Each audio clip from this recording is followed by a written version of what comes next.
है, ये extreme case है जीतन राम मांझी का। एक दूसरा एक्सट्रीम केस तो हमने देखा, वो किसका है? वो उपेंद्र कुशवाहा का। ये दोनों 5 पांडव में से 2 पांडव ये रहे, एक उपेंद्र कुशवाहा और एक जीतन राम मांझी।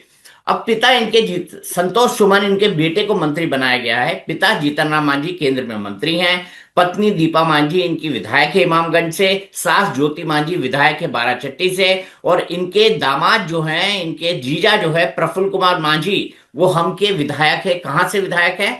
ये हम के विधायक है उसी किसी इलाके से।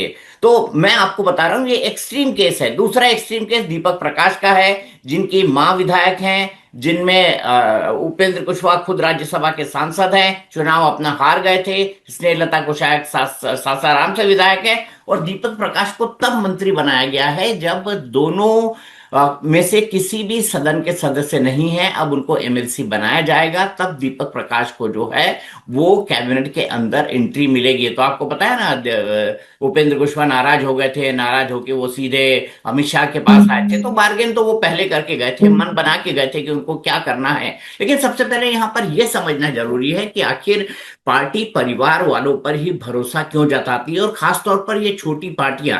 आपको एक एक्सट्रीम केस और याद होगा, रामविलास पासवान का। उनके साथ कितना बड़ा धोखा हुआ, जिसमें चिराग पासवान कहते हैं कि मेरे चाचा ने मुझे धोखा दिया। अब रामविलास पासवान को भी अपने घर वालों को छोड़कर किसी किसी के ऊपर भी यकीन नहीं था। तो उन्होंने अपने दोनों भाइयों को लोकसभा पहुंचाया, इसके बाद एक को उन्होंने राज्य के अंदर मंत्री बनाया, उसके बाद उनके बेटे मंत्री बने, उसके बाद रामविलास पासवान खुद केंद्र के अंदर मंत्री रहे, अभी चिराग पासवान खुद मंत्री है।